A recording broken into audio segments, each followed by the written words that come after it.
અમાસ એટલે શું? શા માટે પિતૃકૃપા મેળવવા અમાસનો દિવસ ખાસ છે? આ દિવસે પીપળાના વૃક્ષની શા માટે પૂજા કરાય છે? આવો જાણીએ. અમાવસ્યા એટલે એટલે કે સાથે, અને વસ્યા એટલે વસવું, એટલે કે સાથે રહેવાનું નામ અમાવસ્યા. આ દિવસે સૂર્ય અને ચંદ્ર બંને સાથે રહે છે. એક ગરમ પ્રકૃતિનો ને બીજો શીત પ્રકૃતિનો.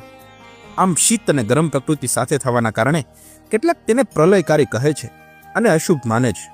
વાસ્તવમાં આ વિપરીત પરિસ્થિતિને લય કરનારી સ્થિતિ છે. શાસ્ત્રો કહે છે કે અમાસના દિવસે દરેક દેવો એકબીજાને મળે છે.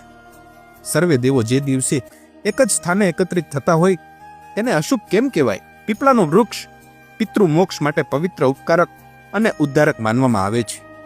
પીપળાના વૃક્ષને વિષ્ણુ સ્વરૂપ પણ માનવામાં આવે છે અને વેદ વૃક્ષ પણ કહે છે.